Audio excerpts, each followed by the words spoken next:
Here. Present. Here. Here. Thank you, Mr. Baptiste. May we please stand for the invocation, Mr. Smith? Father God, we come first giving you glory, honor, and praise. Father God, we thank you for another day. We thank you for a good portion of health and strength. And Father God, as we conduct the business for the city of Port Arthur, we ask that you be in the midst. Father God, we ask it all in your Son, Jesus' name. Amen. Amen. Pledge. I pledge allegiance to the flag of the United States of America and to the republic for which it stands, one nation, under God, indivisible, with liberty and justice for all.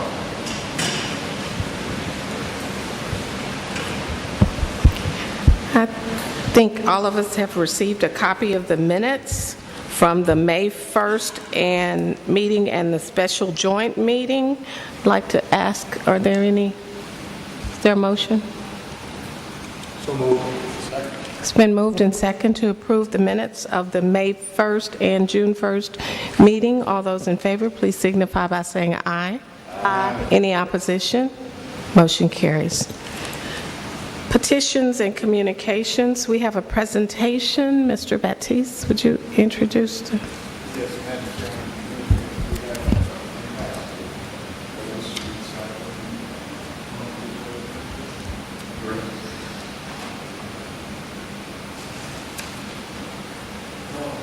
I've been excited and scared at the same time to do this presentation, but very enthusiastic for Port Arthur and very enthusiastic for Impact Waste and partner Aries that came to be a part of this. We're super excited about the impact that will be given and the opportunity that will happen with partnering with Port Arthur. I want to go back into, that the partners that are partnering with. I want to thank Charles Sajari, that's been a big part of this and that have helped my vision come to life. I want to speak highly of Lester Saucier, that we went to various cities and we have been strenuously looking for the clean energy that's available from waste to energy, and to bring this all into one company and one area that will put Port Arthur on the map. This is a project that is second to none. There is nothing like this in the whole state of Texas, waste to energy. And not only that, we have opportunity to put Port Arthur in a position that would take it far into the future. When you think of waste, we think of land that is going into a landfill. Most of all that through everything that I've worked for and the years of experience, is that we take waste from one particular area, we transport it, and then we end up bringing it to some type of landfill. Through this, this has been my vision for years. I'll take you back all the way back to 2003 when we started Triangle Waste. Triangle Waste was formed by me and some investors, very good friends, and we grew very close. We built a first-class company that came to you guys in 2006 that was to me one of the best built companies in this area. We brought to you guys a company that was moving forward to the future and was giving jobs and opportunities and grew very fast. You guys gave us the opportunity to grow to the next level. We came before you guys with our presentation. You gave us a grant of 10 acres and a $500,000 grant. We built a first-class facility, $5 million facility, that today it still stands there today and is still operating here today. I sold out of Triangle Waste. I went on to form 8 other companies. In my tenure, it was beyond where I went in the oil and gas industry and to various different industries. Then I came full circle back to where we are today. Are we able to put this up and go through it?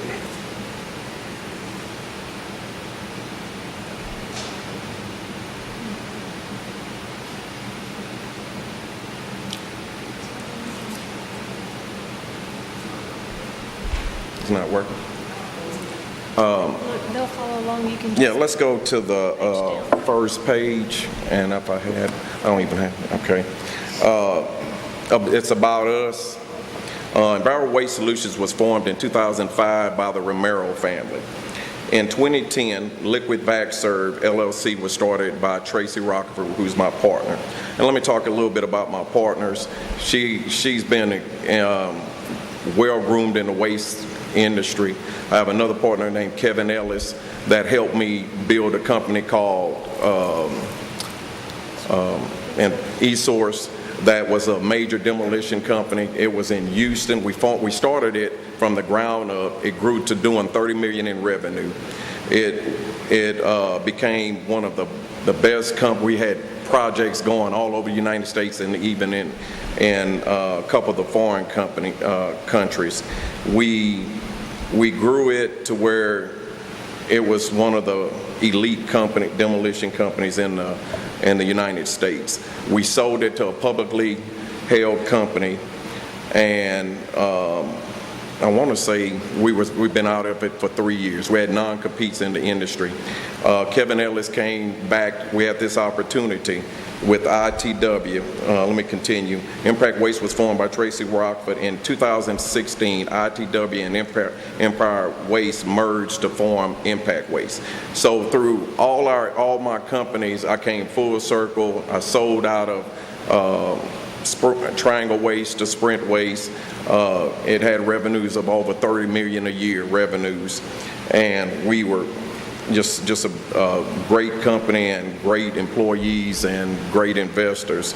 And we ended up selling it to one of our investors that's still running the company today. He wanted to take his sons into the business. It's located in Houston, here, and in other areas. And then we had the opportunity in forming Impact Waste. LLC was started in 2016 by a team of business people with over 50 years experience in the waste and recycling company. Our purpose is to be environmentally responsible and preserve our resources. We have created a facility that through our research and knowledge of the industry will handle everything from household trash to renewable energy. So our company is about recycling. We put in recycling first. We want to not bring anything to a landfill if it doesn't need to be in a landfill. Triangle Waste Solutions was formed by me back in 2003. The EDC awarded grant in April 2006, 10 acres of land, like I said, a $500,000 grant. It was built, it was that we were to have 60 jobs at $1.6 million annually. We fulfilled all our obligations in 2010. Acquisitions came, like I said, between ITW and Impact Waste, we formed Impact. Impact Waste currently, we bought the company in October, which was 2 companies, was ITW and Empire. And we started off with 22 employees. We're up to 40 employees. The company was losing revenue of $50,000 to $150,000 a month in revenue. We've turned the company around. We've been 4 months positive to the positive in the black. And the company now, we're upwards, the revenue is astonishing. We have a 40% growth rate as of now. Projected annual employees income of what we're saying we will present, and we're presenting to y'all is 80. We will put on 85 employees with the new venture into the industrial park. one of the things that's pretty interesting, I thought, was our annual revenue now is $1.6 million. Back when we proposed this back in 2006, it shows you the increase in salaries, which is astonishing to me, that we have 40 employees, and we back then in 2006 we were going to take our annual to 1.6, which we're already there now. So it shows you that we pay our employees very well, very well. I have drivers that make over $100,000 a year, driving, and we're very proud of that. That's the one thing that we very much want to take care of our drivers, and their families, and make sure we're one of the top tier companies in how we pay our employees, and looked at as one of the best companies in the way we take care of our employees. Can we change? Our service includes sanitation, which is the portable toilets, hand washers, etc. We have roll-off containers and all the various services that come with that, which we take care of all refineries, all commercial accounts, you name it, we take care of it. And we're a transportation company. We also have office in Lake Charles as well as here. We're also now moving to an office in the Houston area. Our always will be, I'm born and raised here in Port Arthur, and our corporate office of what we're proposing will always be here. And what we're looking to do here is, this is second to none. When you look at our, when you're able to pull it up and look at this proposal, we're proposing that this operation is on 36 acres, and the way this is built, it's all going to be on recycled material. It's all going to be, it's almost, the first phase is about a $4 to $5 million site. You would come in, you go, envision the woodlands, envision a buffer zone completely around the facility, all trees, state of the art. When you come in, you envision the woodlands. It would have 2 lakes coming in with waterfalls shooting up. You come into the facility, you turn left, it would be a beautiful office complex. It will, as you continue down, we would have a state-of-the-art shop that take care of our equipment.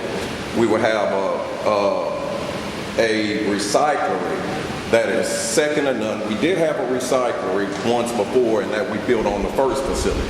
The difference in this recyclery is we will recycle everything hands down. We will bail it. We have markets to sell it. We have everything that you can think of to make this thing successful in our tenure. And as you look at the back of the facility, the wood and our dewatering of our toilet waste, the septic waste, and everything will go through a dewatering system that is being done as we speak today by J.W. Massey. And then it goes into compost. The greatest thing about this whole deal is it's self-efficient. And then not counting the Aries plant that we will talk about shortly. But this deal would be built on solar. It would be all self-efficient.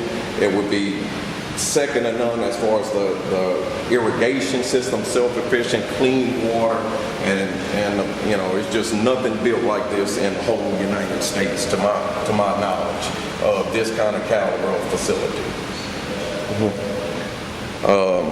Go to the next one.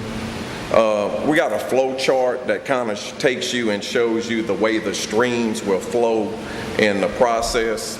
It's just a chart that you can follow. It starts from the materials transported to impact, and then as you separate them, examples of the things being separated, it goes to the wood to green waste, of course, then it comes down and it's chipped, and then it comes down into the distribution. So mulch, for example, when trees come in, they're mulched, and the wood that come in through our construction will be mulched, and then we'll pass it through. As you go to the Lowe's, and you can buy it in red if you want it. You know how you can get it in black, you can get it in this color. So we will have a machine that dyed, we will bag it, and we can sell it to market. We sell it to your Lowe's, to any industry. The compost, for example, will be grade A compost that is made through our process. And kind of take you through our process right here. This right here kind of, and I think y'all have a picture. As the liquids come in, it will go into a tank. It holds sludge, it takes sewage sludge, septic, grease trap waste, toilet waste, and leachate into a tank. Through the process, it comes into the Aquazine box. Everything is enclosed. Nothing is out into the environment except our composting, which takes up about 10 to 15 acres. And everything else is inside. From our Type 4 recyclery is in a huge warehouse. Everything is separated, everything is baled, everything is then set out, and that is mulched on the outside. It comes through a trash, some things will be put in a trash compactor, some things are baled, and then it comes and everything is then turned into mulch. It comes up through the system that then it's being mulched and composted, and then as it comes down, it's then screened in some applications, and then it can go to industry from farms to being bagged and then going into market. You know, the one thing is that is so interesting about everything is down to sheetrocks, for example. We would be able to return sheetrock back to its original form, which is gypsum, right? If y'all remember, gypsum was used for fertilizing. That was the first form of fertilizer. That's one of the best things to use in compost and one of the best things in stabilizing lakes. So we would turn it back to its original form. We would take it and we would sell it back to market or use it in our own lakes or use it in our compost. Everything from liquid waste, you got it covered. From your grease traps, toilet waste, and everything goes to a dewatering process, comes through there, it's cleaner and clean, and through our system.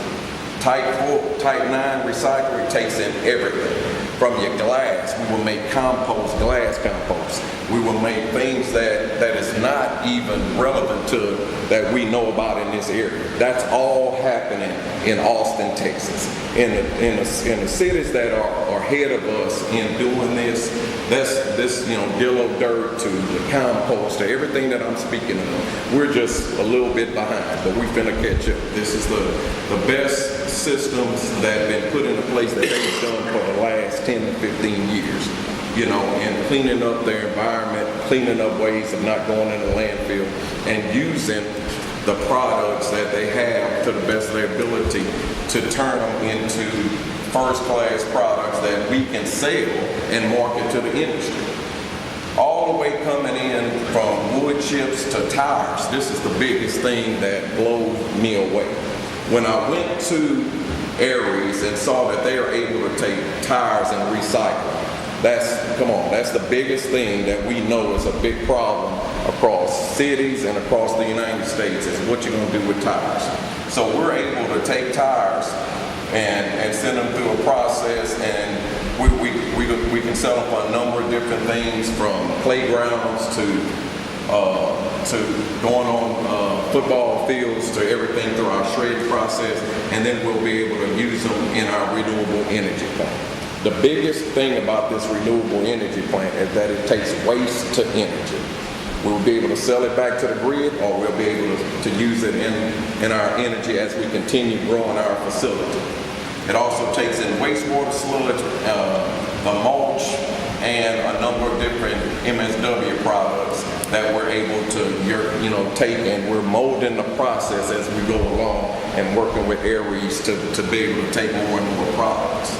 But as we continue to grow this, while we're asking for 36 acres for this facility is the growth and opportunity. We have a facility over in Lake Charles. We know every day they're asking us for ways to get rid of trash, ways to be more efficient, all the way to your Firestones, to your Goodyears. They do not want to put anything in a landfill. Everyone is begging us to find alternative ways to take their waste and turn it into energy or turn it into another way to keep them from going into a landfill. Every day that we come into these plants and we talk to them, they're so excited about this whole process and us moving towards this that we, they can't wait till we get started. So the opportunities are limitless.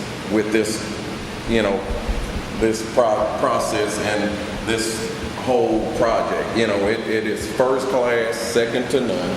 It would, like I said, the benefits, let's go over that.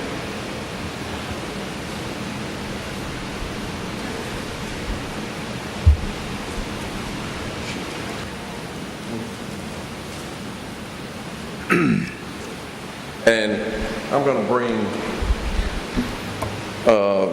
Mr. Snyder here shortly.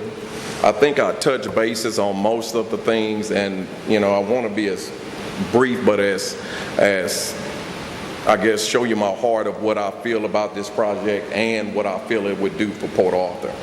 The opportunities that it come around every so many years, and as I worked with Triangle, my goal was to take us then to where we didn't have any waste going into a landfill.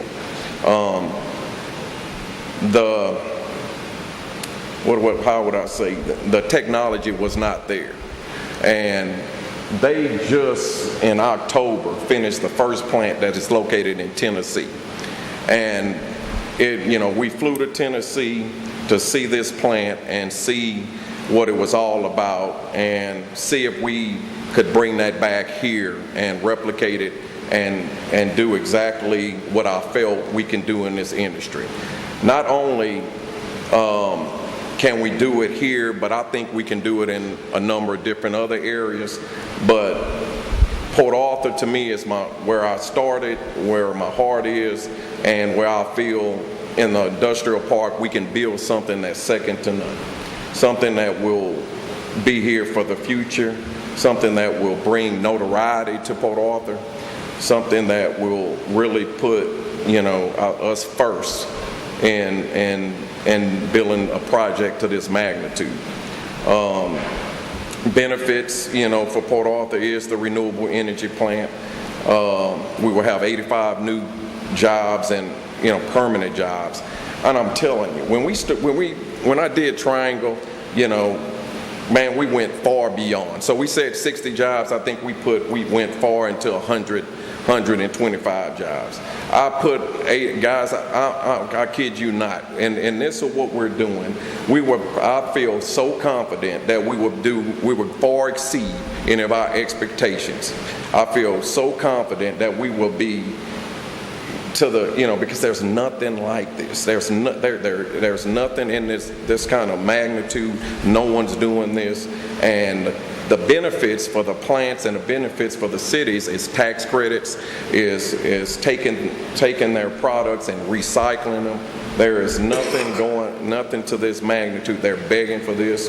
And also the revenue that we will create will be second to none in this area for our future. The greatest thing I think is not only will we be able to create jobs, for a driver, to take young men and to be able to, I love giving driving jobs, teaching them, getting their CDLs, but we also will have I think I put on there laborers. We will probably have upwards of 35 to 40 labor jobs, but I feel we will far exceed that because the first step, this is one phase.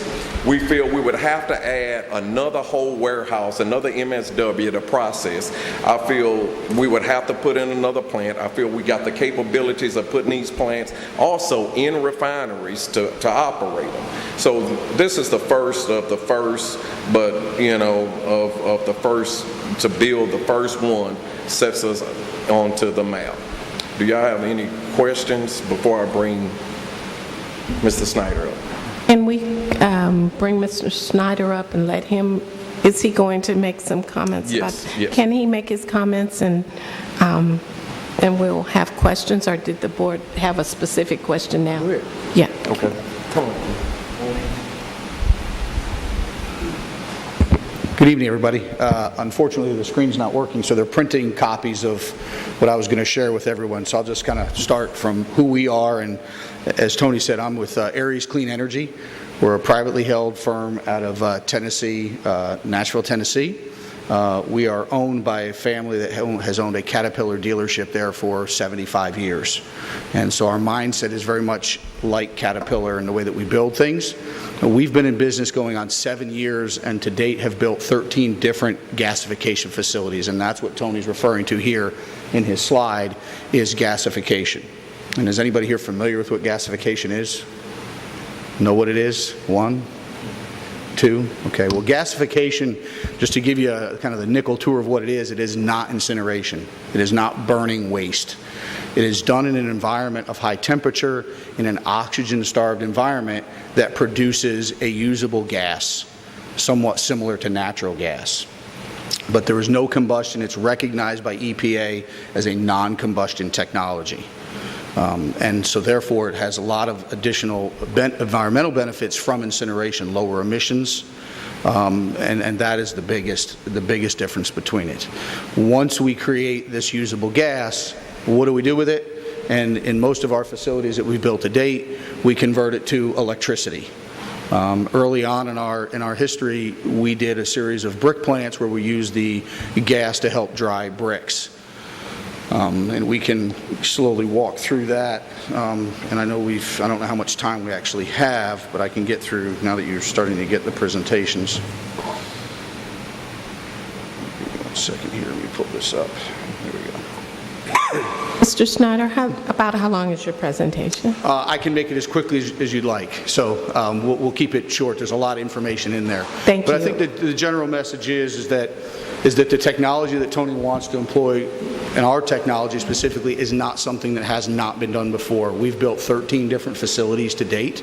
Our latest, as he referenced, is in Lebanon, Tennessee, and it is mixing wood waste, tires, and wastewater treatment plant sludge to generate electricity to run their wastewater treatment plant. So it's a proven technology. All we're looking to do is partner with Tony and come on the back end of his system and take what's remaining of the garbage that he processes and the sludges that he processes and further process it to a usable energy.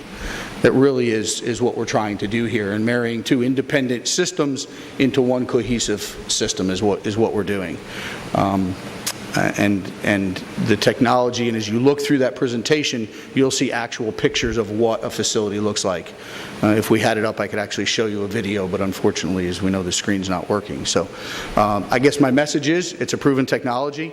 There's no technology risk here, and we as Aries are looking to provide the performance guarantees of things around that system from an environmental perspective and a processing perspective to give Tony and the community a fully integrated waste energy facility. Okay? Thank you so very much. If the board has any questions for either of them, you're welcome to do that. I think, Mr. Wyckoff, you... Yes, I have a question. Not really a question, maybe a comment. Tony, I was on the board when we first, back in 2005, when we first did the Triangle Waste, which is so true what you said about it. I did produce and did create those jobs, and actually exceeded those job opportunities. One thing I would say to the board, and as I look at this, is the first of its kind in this area, which is a good thing, but as I look at the permanent jobs, kind of tie in what we're trying to do with Lamar University and training CDL drivers. We always think about how we put people to work, but it just kind of ties in what we're trying to do there, providing the workforce, which is human capital, to support the project. Another thing I'm looking at, there was conversation probably several years ago about the landfill. It was getting overcrowded. The city was trying to figure out a way how we're going to maintain in the years to come. So this kind of brings an action plan how we address that. And we tried a tire company a while back, Mr. Baptiste. It wasn't successful. It was a great project, probably about 3 or 4 years ago. We all know about tires. They're everywhere. There's no one that could really handle tires. This is the first time I heard of a process, the second time that could happen. Mm-hmm. And really it takes on a lot of tires, not just here, but from an area, from a regional area. The whole county. Someone said something? I said the whole county. Yeah, the whole county. I guess you did your homework, tax credits. I'm looking at some city council people in the house tonight, And one of the biggest things that I see how you benefit the city is revenue. One of our biggest opportunity that we talk about just about every other meeting, we need more revenue to help fix our environment, to help fix our streets, to help do our parks. And this company here looks like it's going to bring revenue. I don't know the dollar figures yet. I guess, Floyd, you'll start looking at that and see how it fits into our model. I don't know the full cost. I know it's 36 acres. What else are y'all asking for besides the 36 acres? What else is involved in that project? Go ahead.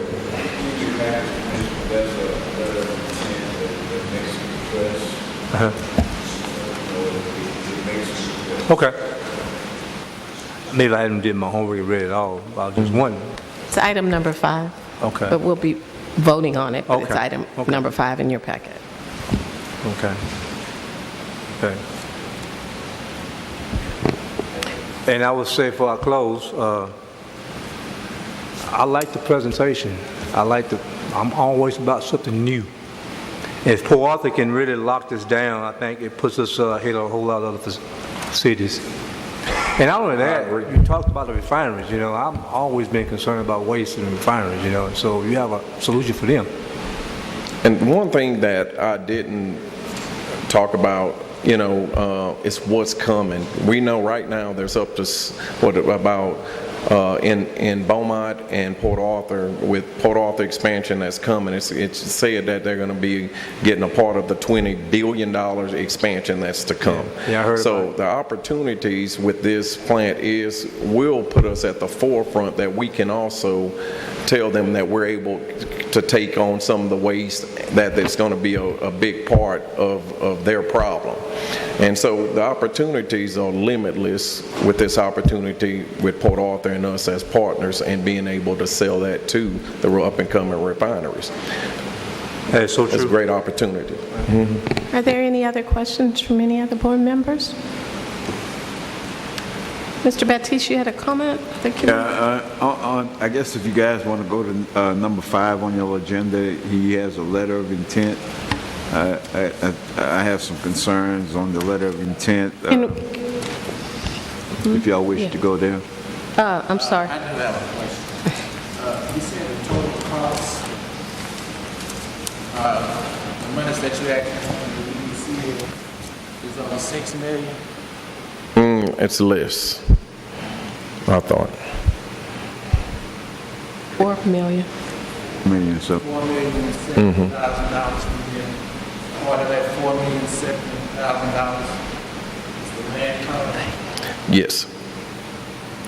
It's a $2 million grant. I take it back. When I started Triangle Waste, I got the land, 10 acres granted to me, and then had a $500,000 grant for the $5 million project. And then with the 60 jobs there and $1.6 million in annual jobs for the year. This project is much bigger. It ranged, you know, I think our cost overall is about $11 million for this project. And then we're looking at jobs. When we're bringing in the jobs, our annual revenue would be from about $4 million all the way up to probably, I think, you know, I'm going to overkill, $67 million in annual revenue salaries.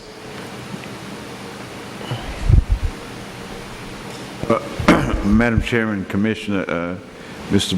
Broussard has submitted a request, a letter of intent. It is an eligible project. If you guys want to move forward, you know, we will check the credit worthy and come back with some recommendation on the grant amount. One of the concern I have within his request, he talked about free land. We cannot give anything free. It would be a part of that grant if we, you know, whatever the value of the land would be considered in part of a grant, a conditional grant. You know, everything is conditioned. Other than that, you know, I think if you guys want to move forward with this thing, let us do our due diligence and come back to you guys with some recommendations so y'all could make a decision. It's fine. I'd like to hold it to number 5, if you don't mind, so that we can keep it in the order of the agenda. Okay. Thank you so much for your Thank presentation. y'all so much. Thank you. Our next item on the agenda is communications. Mr. Baptiste? Yes, ma'am. I think you guys, in your package, you have some communication from Bob Hope making a request. After looking at the request from Bob Hope, it is my recommendation, it doesn't meet the guidelines. Guy? Correct. They're not meeting the guidelines, then we will take no action on it. There's a second one that came in today, Madam Chairman, that's not part of your package, but the chamber luncheon is scheduled for June the 27th, at 11:30 at the Balboa Civic Center. And again, you know, if the board wish to buy a table, or if you wish to go individually, make Joni aware, and we certainly will accommodate you guys. The chamber has periodic luncheons that we've indicated before that they do qualify for, if the board wants to get individual tickets or a table, it's the pleasure of the board. Yeah. Done individual tickets in the past? Yes, ma'am. Okay. Yes, ma'am. Is that agreeable with the board? Yes. Okay. Were there any other speakers? Mr. Broussard will be voting in just a few minutes on your letter of intent, if you'd like to stay. It won't take long at all. We'll move on to the unfinished business. There being no unfinished business, consent agenda items. We'll move to the non-consent agenda items. We'll move number 5 up to number 1, and so that Mr. Broussard can, to discuss for possible consideration a letter of intent from Impact Waste Recycling, LLC. Yes, Madam Chairman, as you guys heard the presentation from Mr. Broussard, he did present a letter of intent to the board. The NAISC code does meet the guidelines. If you guys wish to move forward, we'll proceed with his application. Make a motion. So moved. Second, I want to say, he made the motion. Second. It's been moved and second to approve the letter of intent for Impact Waste. All those in favor, please signify by saying aye. Aye. Any opposition? Motion carries. Thank you, Mr. Broussard, and you can work with Mr. Baptiste on the things that he has. Thank you all for coming. We'll go back to number 1 to discuss for possible... Hey, buddy. To discuss for possible consideration changing the date of the July 3rd board meeting to... Madam Chairman, Commissioners, July 3rd, Monday meeting, first Monday of the month. The 4th is the very next day, and we have on this agenda to see if you guys want to switch that date or how you guys want to, we're making a, if y'all want to do it the following week or what, you know. I prefer the following week. That would be the 10th. Yes. The 10th would be good. Yes, we need a motion. I'll make a motion, we'll move the meeting to the 10th. Been moved and second to move the July 3rd board meeting to July 10th. All those in favor, please signify by saying aye. Aye. Any opposition? Motion carries. Agenda item number 2, to discuss for possible consideration entering into a commercial real estate listing agreement with Hayes Real Estate. Yes, Madam Chairman, I would like to take this into executive session. Guy? That's fine, sir. Okay. We'll move agenda item number 2 into executive session.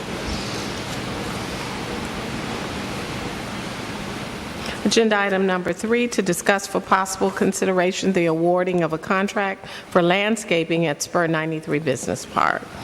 Yes, Commissioner, Madam Chairman, last board meeting, you guys approved extending the contract for 1 year. I felt uncomfortable with an extended contract. I did ask the city to go out and bid this thing. They had 2 bidders. One was disqualified. The original bidder did bid again, and it's no cost. It's just now we went through the city process, and what I'm asking is for 1 year with an option to renew for 2 additional 1-year period at that same cost that we had for the last 3 years. And that would be affordable on? Yes, sir. And this is what we previously voted on? Yes, ma'am. You voted to extend it for 1 additional year.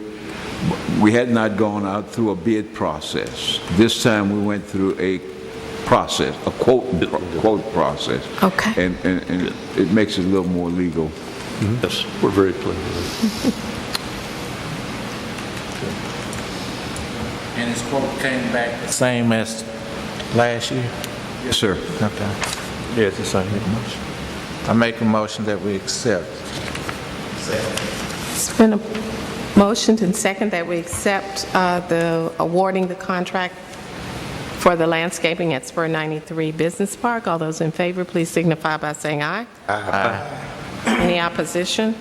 Motion carries. Number 4, to discuss for possible consideration the first renewal of a consultant agreement with Tender Loving Care Center for Children doing business as Legacy Community Development Corporation. Yes, Board, Madam Chairman, Commissioners, last year you guys entered into an agreement with Legacy Community Development as project manager for your affordable housing. That agreement expires July 31st. We're asking you guys, the agreement does allow for 2 additional 1-year extension. We're asking you guys to extend this thing for another year at the same cost. The agreement is to renew for 2 additional years? Or? The board can renew for additional 2 additional 1-year terms. We attempted, Madam Chairman, members of the board, and Councilmember, for the presentation that Vivian said, made the other day to the group of council members and board members. She was engaged to facilitate the creation of the program and then to be administrator for the 3-year term. So this simply will move us into the 2nd year of that term, and based upon the program of work that was outlined the other day before council.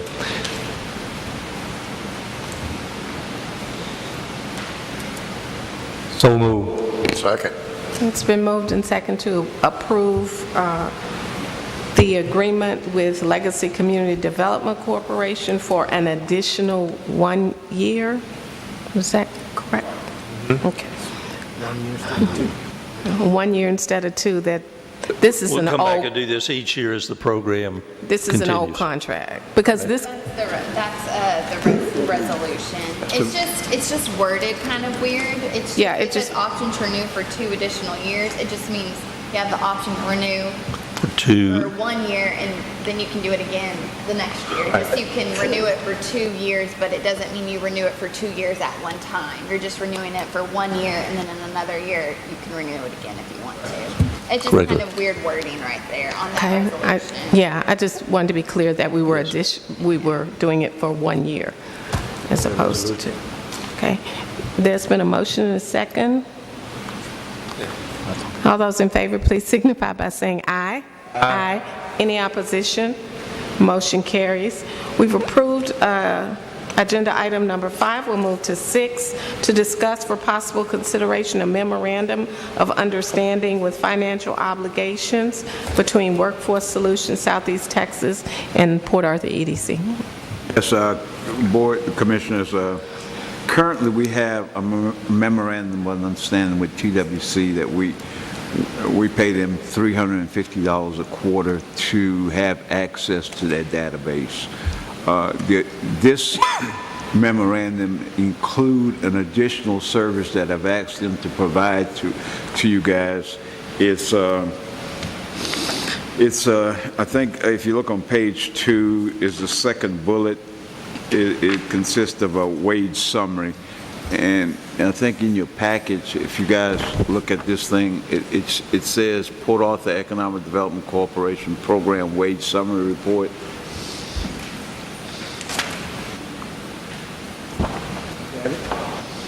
Okay. What we asked in TWC, Mr. Wyckoff, several meetings you have asked, what's happening with those folks that we've sent to the training program? So we engage in a memorandum of understanding with TWC, where TWC could actually go look at the wages from the time that person completed the program to the first quarter of 17. And you could see that with Team Industries, there's just about $1 million in wages that Port Arthur resident got.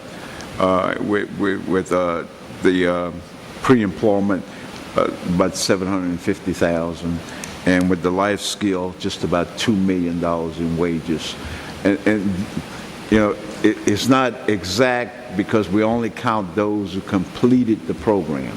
There's some that did not complete the program that we didn't put into the numbers because it could have been a whole lot of search with you know, with little or nothing, you know what I mean, because they quit, they dropped. But so they will be able to provide this information on a quarterly basis or a monthly basis? It depends on how often you want it. Yeah, because I think it's important to the board members as well as the citizen to be aware of what's going on, to have an idea that what we're doing is working, and we can measure it and see where we're at, and see if we have some gaps. We can make some changes if need to be, but we need to know what's going on. So I think the best way to understand your business is to have some type of indicators that outlines what you're doing. You know, as you see on the last page, it shows that with the numbers that we asked them to look up, 161 folks, about $3.7 million in payroll went to Port Arthur residents. You know, not a bad deal for people that was unemployed and underemployed. Yeah. I think that's good information. But anyway, I'm asking you guys to approve this addition to this memorandum of understanding. Quick question. The numbers that we're looking at here, number of participants, these are all the folks that have completed each one of these Yes, sir. programs? Yes, sir. But Only those who have completed. Only those that have completed. Right. Commissioner, there may have been some that went halfway and drop out. I didn't look at their wages, you know, because it was cost us $25 a head, a person. So I narrowed my numbers down to the completion. So there may be some additional wages that we not counting. You follow me? Follow me. I just want to make sure, because we had asked that question a couple of meetings ago about the number of persons going into the training programs who are actually completing the programs, so that we could see how effective these programs really are. Do we know a percentage of the people starting that are finishing? I could get those numbers because we have a interesting. Yes, sir. I can get the percentage. Mr. Baptiste, is there an additional cost for the extra service that you're requesting? There's $25 per person for them to go in there, and for the state to go and look up wages. Was that the original cost when you presented it to us? Well, we negotiated. They really wanted to charge us $30 a person. We negotiated down to 20. I think it was 20 or $25. 25, yes. And you got to remember, it is a state system. It's priority information. I can't give you guys names and social security number, but I could give you all the numbers. So to get this information, it costs us approximately $4,000? Depending upon, this is going to cost about $2,300. 23? Yes, sir. About 25. I think it was 160 people. You multiply that by 25. Yeah. Okay. I multiplied it, come out to $4,025. That's why I'm asking. No, Am I wrong? I think the bill was $2,700 they agreed to do this. I would make a suggestion. I said monthly. I don't think we're going to do it monthly. No, I think no. we want to do it probably, Yeah. probably do it every 6 months You know, to give an every 6 idea. months, Yeah. once a year, we could look at the return on the Right. investment on those Yeah. programs. Yeah. It's valuable information. I would agree. It's 4,000, yeah. I think the number is about $4,000 for that. Yeah. At $20, $25, I'm sorry. Yeah, I would just say we need to know. I think we need to know. Yeah. Every 6 months to a year. Yeah. We need to know, We did know. not monthly. You need a motion? Yes, please. I'll make a motion that we move forward item number 6, and I would suggest the CEO will look at doing it every 6 months. It's been moved and second to approve agenda item number 6 to be done every 6 months. All those in favor, please signify by saying aye. Aye. Question? Question? I have one question about the terms. How long do the programs last? Do we need to do it every 6 months, or is 1 year would be better? Well, you know, like the demand training, the high demand for welding, this is our second year. So we've been doing it 2 years, and we partner with the state for that program. Hopefully, we will get another grant this year. I think the state gave us a $75,000 match for that program. It's a pretty successful program.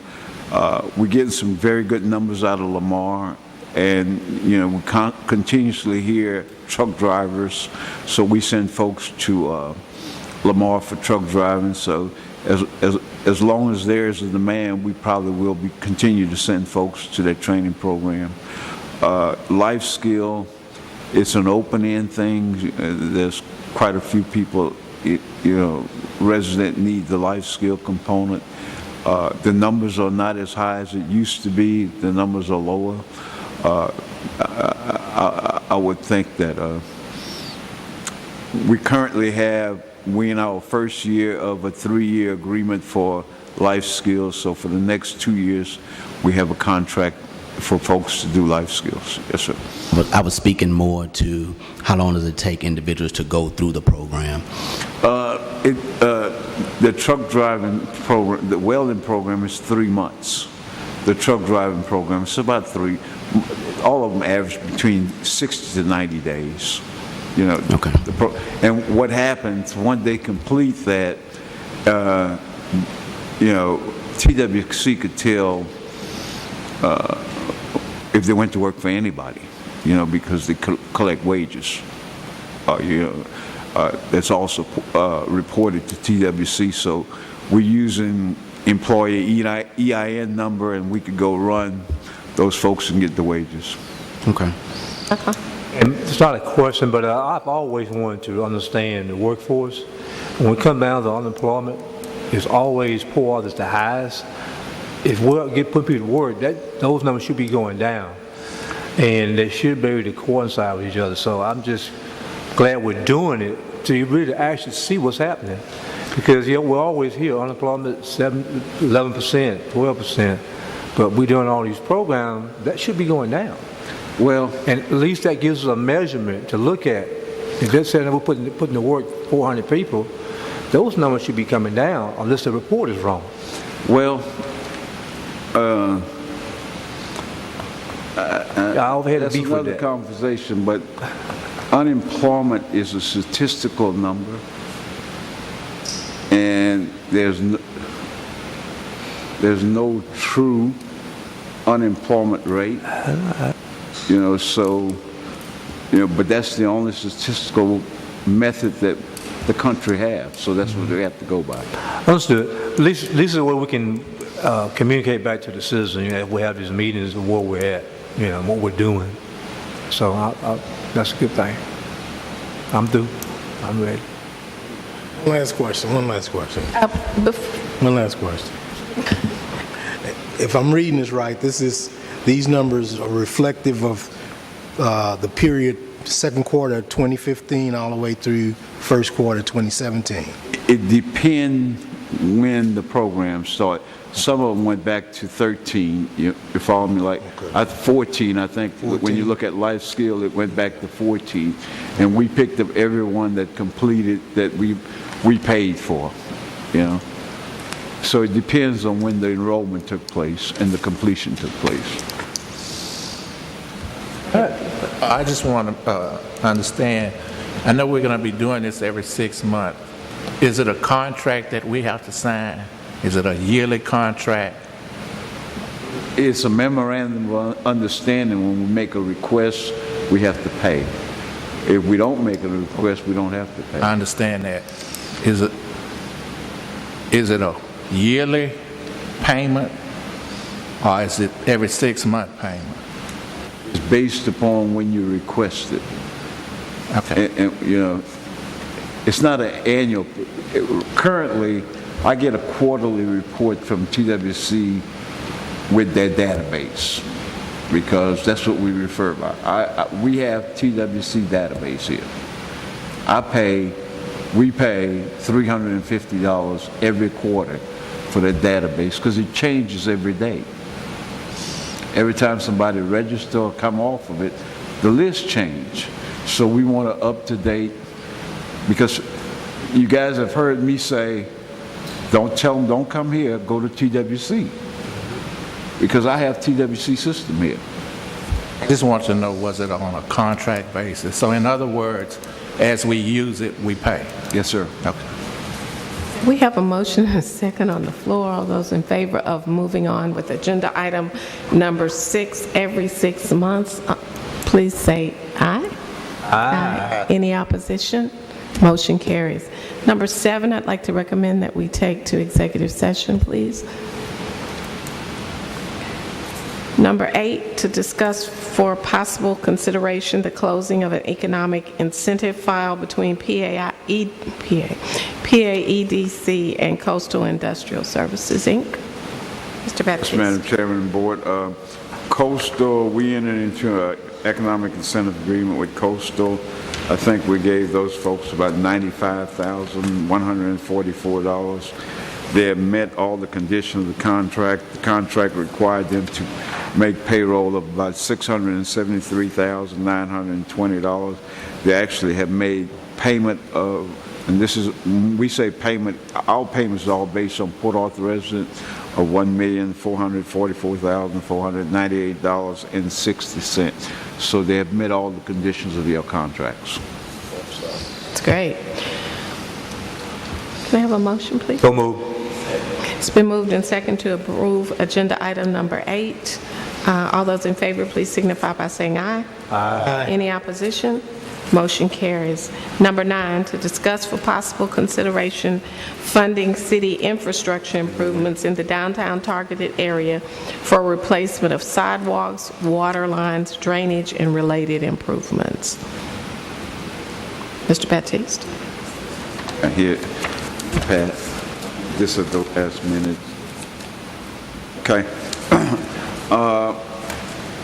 Madam Chairman, if the board doesn't mind, I could deal with 9 and 10 together, because they go together, if y'all don't mind. Is that all right, guy? Yes, sir. These are related to what was presented before council the other day. Mr. Baptiste advised that pursuant to the legislation that you passed that expires in September of 2017, that there was a set aside of some monies to propose for infrastructure improvements. And as you all may recall, the infrastructure improvement initiative that was approved by that legislation was not tied to the requirement that otherwise would be under the 4A statute for creation of primary jobs. This was designed as a supplement to the former Operation Downtown project, and I guess, Floyd, if I could say this properly, an outcropping of what was anticipated to be part of the outcomes from the Freeze and Nickel study, and that was that there was some need for infrastructure improvements.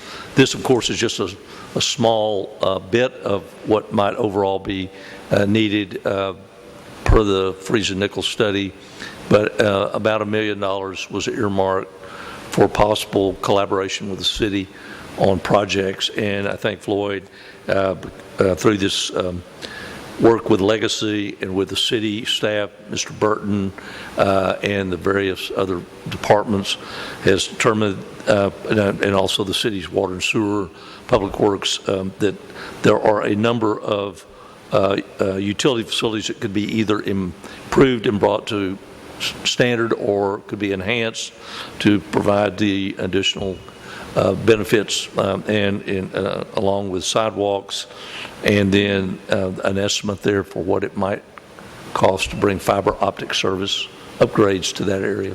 And so that's the balance. And so that's why he has to take them together, because I think the idea was to try to earmark or to move this along with earmarking these funds and then take this back to the city to confirm that they are going to require or request these funds, and we would finalize that before the September date when that funding will no longer be available. So the money is earmarked out of current budgeted funds. So I think this just adds a little bit more, substance to what those funds will be used for.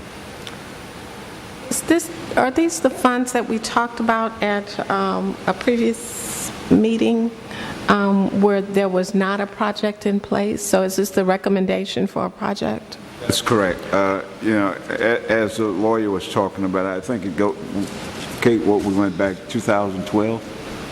Yes, sir. Yes. 2012,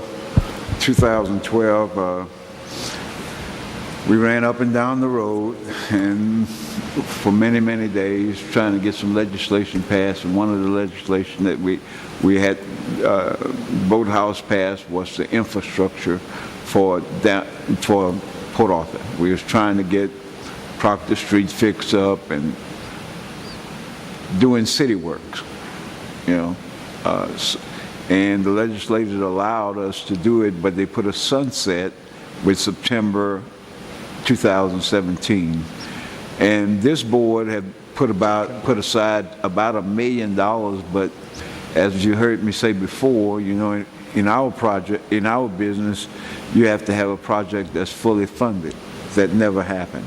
So the money going to come back to you guys if nothing is done by September 30th, or what I am recommending is, I guess I need to say this, Rachel's going to give y'all a picture of y'all financials, and I think y'all in pretty good shape, that we use this money for this targeted area. And I kind of gave you a breakdown. Currently, I think Rachel going to show $920,000. Is that right? About 920 in 4B funds, Rachel? 110,600. No, in your actual, what we have, and what we're proposing here, affordable housing, we paid $27. We have a $3,000 retainage, so there's $273,000 there. The sidewalks and the driveway, I've worked with the city, about $186,000. The water line, and if you look at, I gave you guys a map, the water line on Avenue that covers 5th and 6th Street and 6th and 7th Street and 7th and 8th Street from Atlanta to Nashville will all be replaced. I am being told that most of the stormwater surge is pretty good, but they still would have to check because a lot of that stuff was replaced. And the other thing I have a proposal is that if you're trying to revitalize, you have to have technology. And I think that we need to take the downtown area and bring fiber throughout the downtown area so that whatever happened around here, people can have access to the world. And when I add all the numbers up, it's about $910,000 that you already have budgeted. You neither could take the recommendation, or you could just take the money back and put in the only thing you guys have awarded, the affordable housing program will go on, but the infrastructure, the sidewalks, the water line, the sewer, and fiber optics is up to you guys if y'all want to do it. So the money that we have here for affordable housing is money that we've already allocated? Yes, ma'am. So this is not new this is not in addition to what we've already done? No, but it's in that line item. You know, it's in our, when you look at your budget, it's going to say 4B, we had $300,000 that was allocated for affordable housing. Right. And the rest of the money was allocated for the city to do what the city wanted to do. I think my question is, though, the $273,000 that you have here for affordable housing, is that in addition? No, ma'am. No, ma'am. And if y'all don't mind, Rachel, can you give us a copy of your budget sheet? What? It was already in the proposition. We already had the budget. It's not the same thing. It's the same money. I just see the number is different. It says $273,000, and I know we said $300,000. And I'm just wanting to be clear, because at a previous meeting, I thought Guy had told us that there was about $1.2 million. Yes, 1.2. Yes, sir. Right. And then if we didn't use it, if the city didn't use it, it was going to come back. Yes, so sir. that's this money. So that's that money right there. But we're looking at 910. So if it was 1.2, that still leaves us about 300,000. Some of the money going to come back. So it's coming back. Right. Yes. Okay. Who provides the services that go through that fiber optic? I am working with folks. I've been talking to some folks from Houston who have put all the fiber in downtown Houston, Texas. But that's to be used for the use of the cable company, the phone company, and all that, or who uses that? Well, any business. We have fiber in here. Right. And any business that come in here have access to hook up to that fiber. The thing we want to do is anything that we bring to this part of town, we want to make sure that they have high-speed internet and everything else. Okay, like to my house, I have fiber optics, I have high-speed internet and all that. The city didn't pay for that. I mean, I would assume that AT&T paid for my phone fiber optics, and I would assume Time Warner paid for my cable fiber optics. Yeah. But they won't do that for... No, sir. Okay. No, sir. No, sir. I would say this, by adding the fiber, it does add value. Yeah. And we talked about that at our joint meeting about how we bring value and bring the market value up. So that is another way to do that as well as the sidewalks and all this infrastructure being done. It does add value to that property and value to that area. So as we move forward and continue to build these rooftops, that property value goes up. So it just makes it more accessible to bring in new business as well. The fiber optics, let me mention, is for the downtown targeted area. It's not strictly for that little subdivision. It's from Lake Charles all the way to Houston Avenue, from the canal all the way to 9th Street. We want to have fiber accessible anywhere in this part of town. And the Spectrum cable and AT&T can use it free, right? No. No? No. Yeah. You got to pay to use it. All right. Yeah, Okay, you got to pay to use we'll it. get money back on that. Yeah, That's what I'm... yeah. Okay. You got to pay to use it. Good. I'll feel better now. Yeah. That's the intent. Okay. And that's my request from you guys today. I just have another question. On the numbers, like with the fiber, so you've talked with someone that does that work. So you estimated the cost at $250, or how you come up? I've actually had contact, and I got an email with, they telling me $250 to $275 to get it done in this targeted area. Those are all costs that was The city gave me the cost for the engineering for the sidewalks and driveway. The city gave me the cost for the water line. The city, I got numbers from, these are not numbers I came up with, you know. City.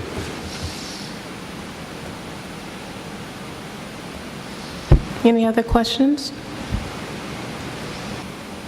Make a motion, move forward. I second it. It's been moved and second to move forward on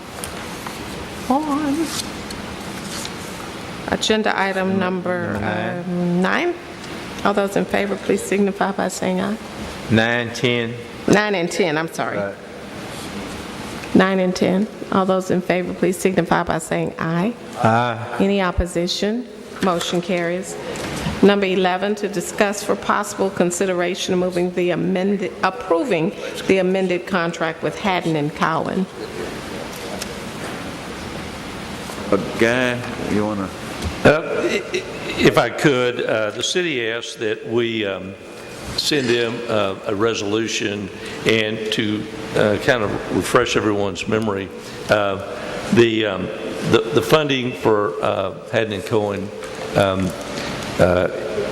came through initially the grant, the New Market Tax Credit project we did that involved our partner at 501 Proctor.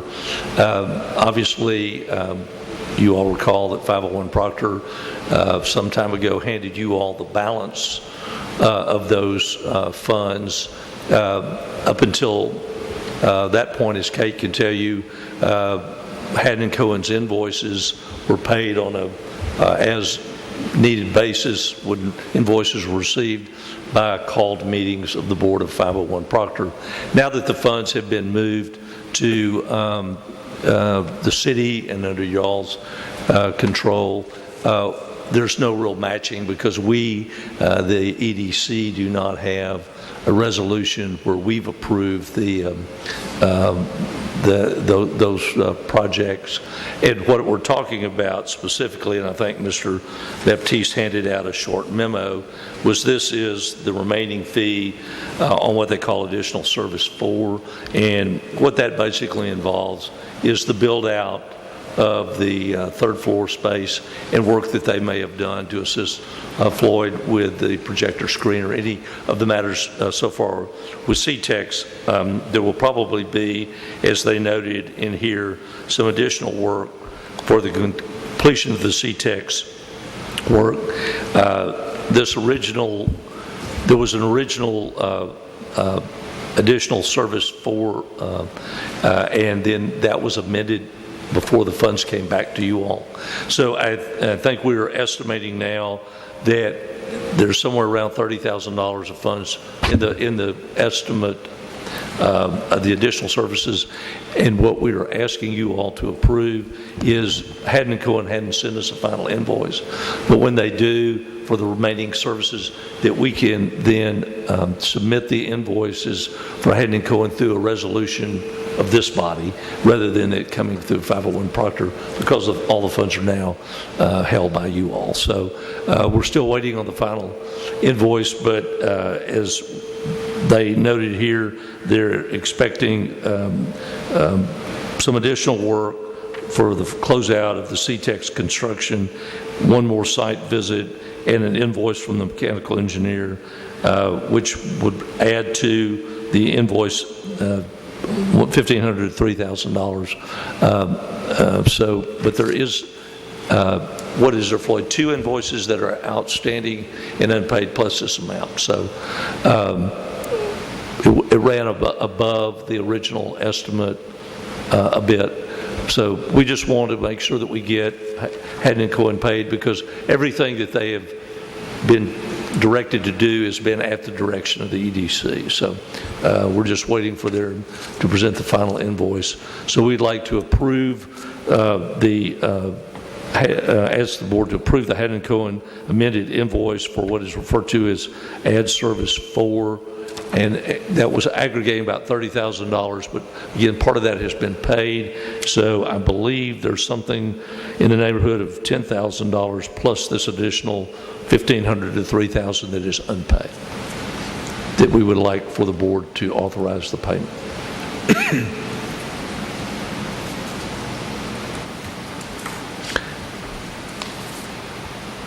I don't have a question. Motion? So move. Second. It's been moved and second No question about that. to approve. Money. To approve. Just go ahead and go to add service number 4 through the closeout of the third floor improvements. Thank you. You're welcome. To approve item number 11. All those in favor, please signify by saying aye.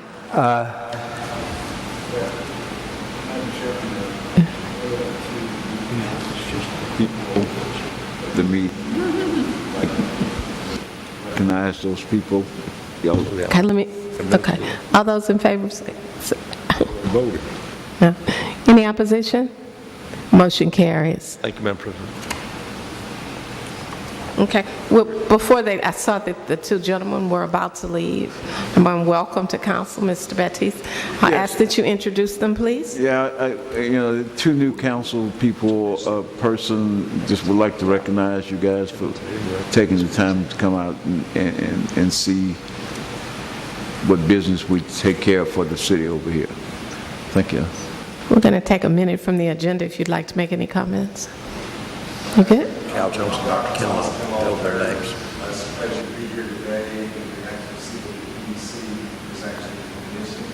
I hope that... To pick you up on the mic, man. You don't have to state your name and address, though. No, you don't. Well, thank you for having me today. It was my pleasure to be here to see some of the things and the great work that you're doing.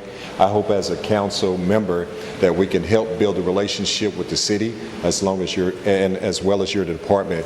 I feel that we will move Port Arthur in a positive direction, and thanks for having me to be here today. Thank you. Thank you for being here. Mr. Jones? Councilman Mayor Pro Tem Cal Jones, District 2. I want to commend you guys, ladies and gentlemen, for a fantastic job. And I don't say that lightly. When Port Arthur News interviewed me for endorsement, they said, how about the EDC? I said, EDC has done a heck of a job, damn tight job. I said, matter of factly, we should be answering to you guys, not you guys answering us. You all should be in charge. I told Port Arthur News that, and they printed it. I meant that. You are doing a good job. You're moving the city forward. You all have some good projects going on right now in the pipeline, and we appreciate you guys, EDC. Mr. Baptiste doing a good job.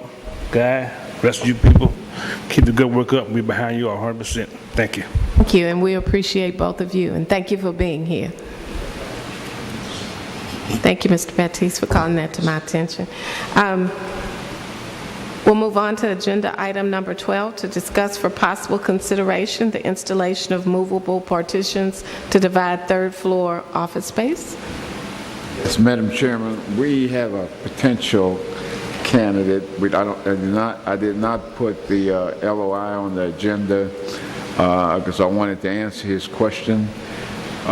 They are interested in the first office space, and I think that space is 420 square feet, 407 square feet. What they would like to do is divide that space, put a petition so they could have privacy for two people that are working there. They will be screwing into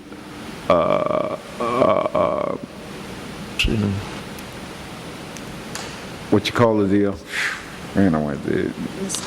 Stud or wall. To create a petition between the two offices. And I just needed y'all permission if y'all wanted to, if y'all would allow them to modify the space to create privacy within their space. Mentioned Mr. Baptiste, when he called me about it, that I was only concerned, depending on the length of the term of the lease, that someone's making significant improvements that you all would be permanent that you'd have to remove to make it maybe accessible for a future tenant, but he indicated that they were going to try to put in a movable partition that they would take that would appear to have minimal damage to any of the permanent facilities in that small office space. So it's a pleasure of the board, but it would be a tenant, and in the next agenda item, I think Mr. Baptiste will tell you there's a possibility to rent a remaining space on the third floor. Have a motion, please? Only one question. I had a question. Sure. And that's at the cost of the tenant? Yes. It's not being provided by the tearing down EDC. any walls or anything like that? No, I don't think any of the cost of that's being provided by the EDC.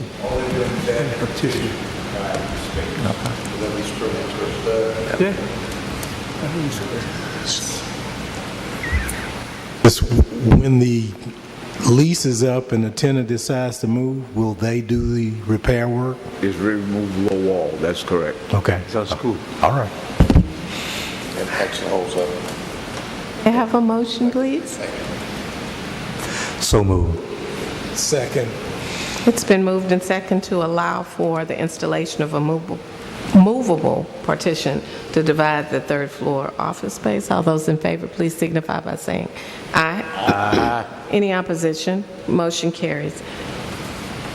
Number 13, to discuss for possible consideration letter of intent from G&G Enterprises Construction Corporation for a third floor lease.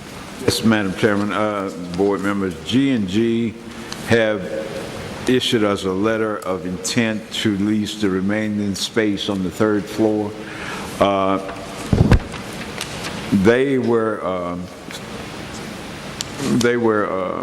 introduced to us by another client who was interested in a portion of that third floor but was just not ready to move into it. G&G would like to lease all the space, but when the other architectural firm is ready to lease, they would like to lease with subleasing that space, guy?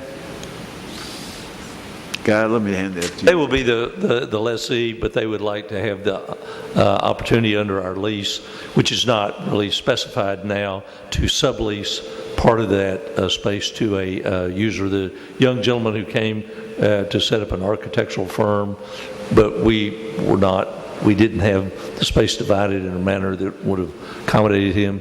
He apparently is working with G&G on projects and would possibly be a subtenant, but all we would be asking is for you all to allow us to proceed with a letter of intent with G&G to finalize a lease that would include their right to sublease some of the space on the third floor to this other tenant. And it's just not something that we had had any reason to address before about a sublease, but G&G will still be primarily responsible. The sublease will be between G&G and the architect. Right. We will not be a party to that agreement. We will just allow them to have a sublessee in their space. Okay. But if any damage occurred to... We're still going to be looking to G&G for anything under the lease for the entire lease space. This would just give them the right to sublease a portion of it to the third party, if it materialized. May I have a motion? So moved. Second. It's been moved and second to approve a letter of intent from G&G Enterprises for third floor lease space. All those in favor, please signify by saying aye. Aye. Any opposition? Motion carries. Thank you. Well, we'll move on to reports. Do we have yes, we do have a marketing report. You stood right now. Good evening. Good evening.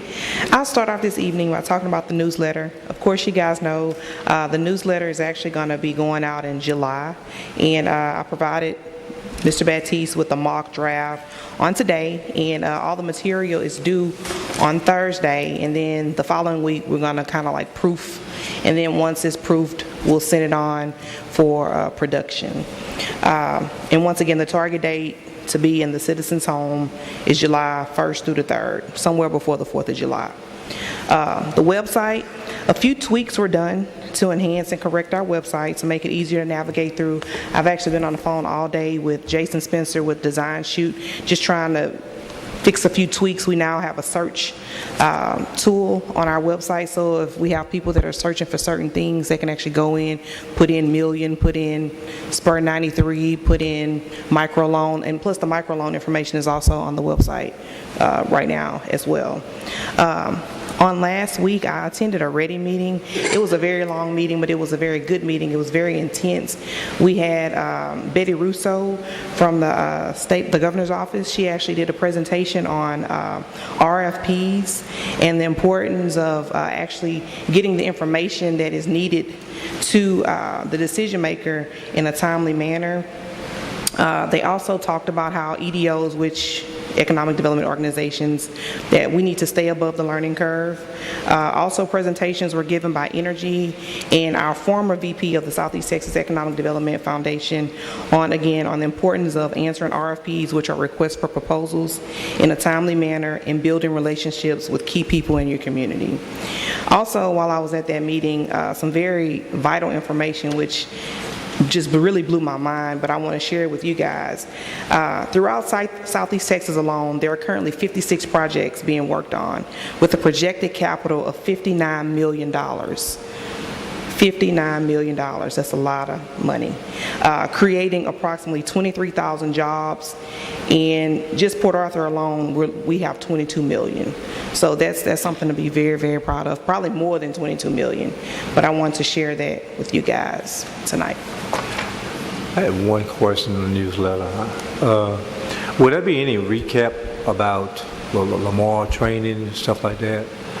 The jobs we have, just to renovate what's going on from a job standpoint? Yes, I know. Because one of the things I get on Mr. C all the time about the communication, because a lot of folks don't really know what's going on with Lamar University, the CDL jobs, or with this. I know the last newsletter highlighted the CDL program and some other programs. This particular newsletter is going to also highlight some other programs that we are currently doing, and that's a part of the employment and training piece. So yes, it will be included in the newsletter. Good. Appreciate that.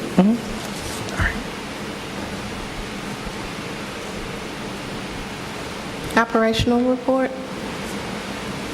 Crystal is out in Little Rock. She's training this week, and I think her report talks. PA 69 have completed their project. Those board members who was not familiar with PA 69, the board gave PA 69 some infrastructure money to fix the drainage on Jimmy Johnson, and the conditions were the enlargement of Cons and also Harbor Freight. I think Harbor Freight is open for business now, but that project has been completed, and I think they get a copy of this. What we did, we assisted with the infrastructure. Most of our money went underground, but the project has been completed. The other thing that Krista wanted to make you guys aware of is last week when we talked with the City Council about industrial training. Mr. Wyckoff has a question, I think. Mr. Baptiste, on that, over by the hospital, what is that business coming up across from Stripes? What is that? It's on that. What is it?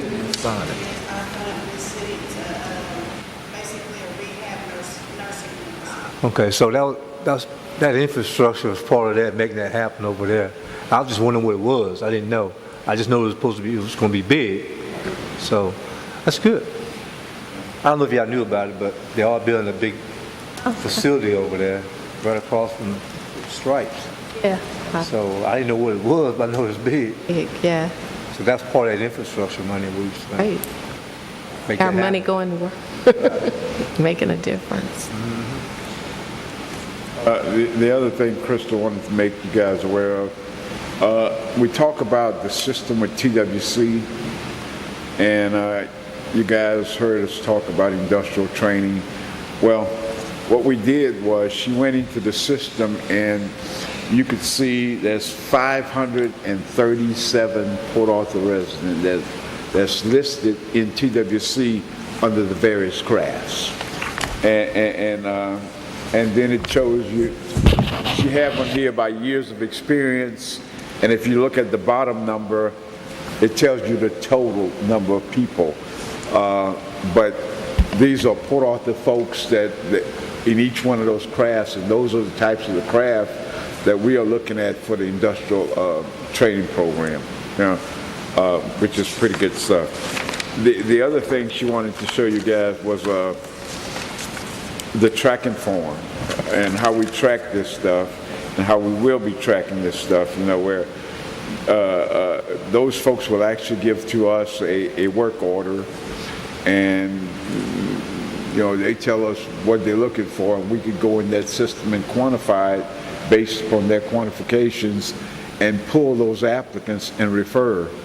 And if you look at the next 2 pages, it talks about what happens when we refer them.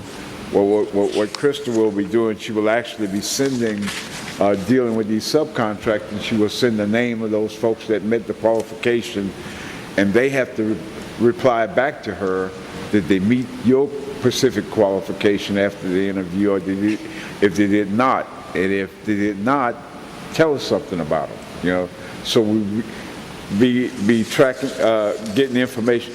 But the good thing, for every subcontractor, she will have a tally sheet of actually the number of Port Arthur hires. And our goal is, on a quarterly basis, we will be able to submit their information that they gave to us to the council and to 9 plant managers that we're dealing with. So is very, very involved here, and I think she got a pretty good tracking system. I just wanted to show you guys what's going on here. That's all I have.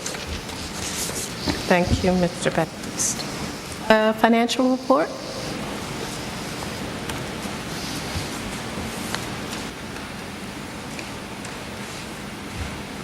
Good evening. Good evening. Can you please refer to the handout that I passed out a little earlier?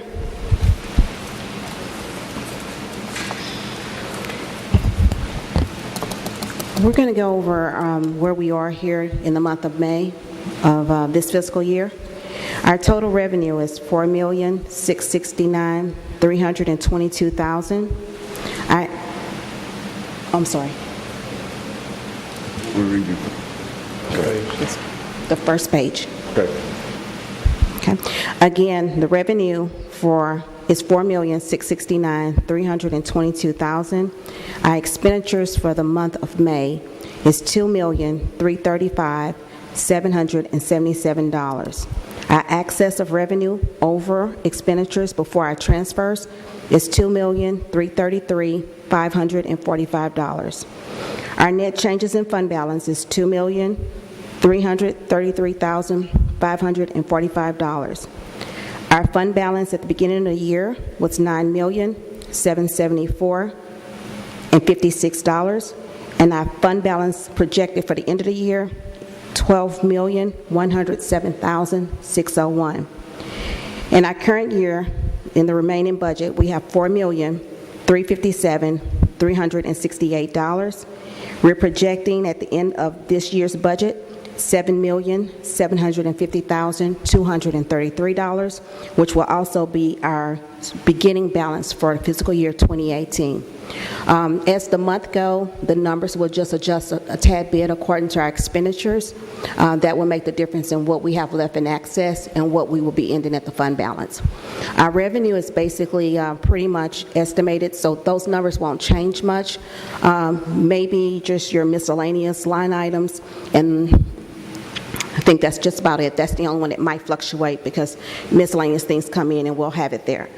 Basically, we're on point with where we are projecting to be, and hopefully we can end that way. I have one more item for you tonight, and it's actually the fiscal year 2018 budget that we gave to you on the last month. I'm going to pass this out. On our last meeting, we asked that if y'all had any changes to the line items that you would be interested in sharing with us tonight. I'll hand it out so you can look at it and just get another feel of where we are for the budget for next year.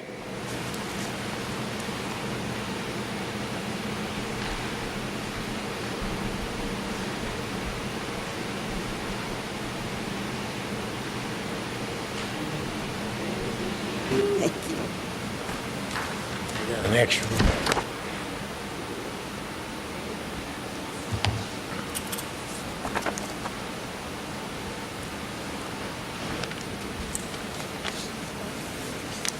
We're asking that you look at the proposed budget for next year. On the next council meeting, we'll be asking that you guys approve the budget that we have presented in front of you.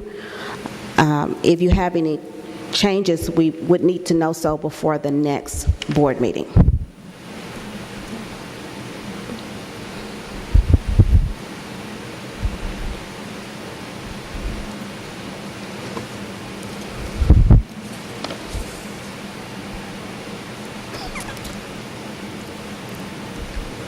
What Rachel is asking you guys is, in your July 10th meeting, we're going to be coming to you and ask you guys to approve a budget. Now, there are some line items that Rachel have highlighted into this budget that we just put some numbers in there. If you guys wish to increase or decrease those numbers, we need you guys to let us know, because we need to get your budget to the council by the 15th of July. Right. Are there any questions? A quick question. Do we have an actual expenditures? And are these the actual expenditures in this printout? For this fiscal year? Yes, sir. Okay. When you, thank you. Is there any way you could create a spreadsheet that kind of compares year to year? Yes, ma'am. Okay. That would be helpful. Just an FYI. I could do that. Yeah, to you guys real soon. Okay. Thank you. Any other questions? Thank you very much. Thank you. Mr. Baptiste, do you have any? I don't have. I'll just give you guys a couple of updates. And I've been talking to Guy. There's a lot of things going on. I have been working very close with CBI and Total about trying to capture some sales tax. It's just an ongoing conversation. I think the process is supposed to start in July with the project at Total. We're trying to convince those folks to establish a procurement office here in Port Arthur so that we could capture some of the sales tax. But again, that's an ongoing discussion.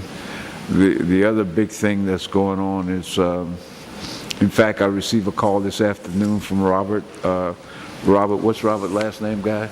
With Golden Pass? Can't pronounce it. Can't pronounce it? Starts with a B. Right. Well, anyway, Robert did call me today, and I'm working with Robert, and I'm also working with Matt Barr and state of Louisiana. If you guys don't know, there's about $80 billion worth of LNG projects within 40 miles of Port Arthur that's going to happen. You know, and we didn't say million, we said billion. And one of the things I've learned was that the operator for an LNG plant, Mr. Mark, have to go overseas to be trained. And between New Orleans and Corpus Christi, there's over $200 billion worth of LNG plants going to be built. And we're looking at trying to establish a LNG training facility here in Port Arthur. It's a lot of work.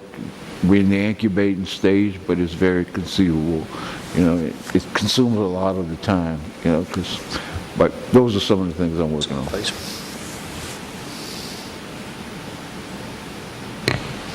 Other questions or comments? At this time, we'll prepare to go into executive session. A closed meeting or executive session will be held pursuant to the following sections of Chapter 551 Texas Code, Section 551.071, to discuss with the attorney pending and potential litigation. Section 551.072 to deliberate the purchase, exchange, lease, or value of real property. Section 551.74 of the Government Code to discuss personnel matters, specifically the Chief Executive Officer evaluation and renewal contract and staffing. And Section 551.087 to discuss incentives for commercial and industrial business prospects. The items in the executive session will be discussed and acted upon in open session. This time, we'd like to adjourn and move to executive session.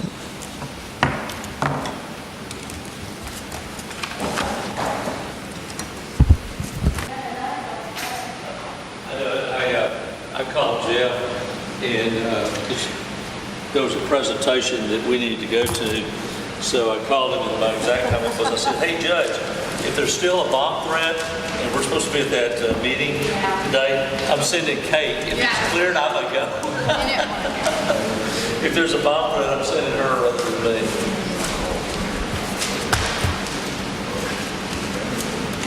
So did they figure out, was it just a prank? Well, there was a call in, they went through the whole courthouse and stuff, and I think they were clear.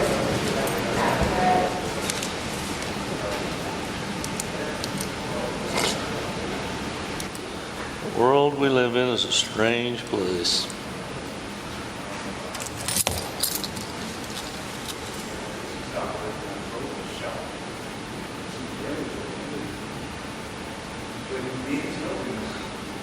Every time there is another bombing or something like that, my wife comes in and says, I am going to go get that concealed carry license. I said, just carry it anyway, just let them write you a ticket. I said, you got a nice little piece, just go carry it.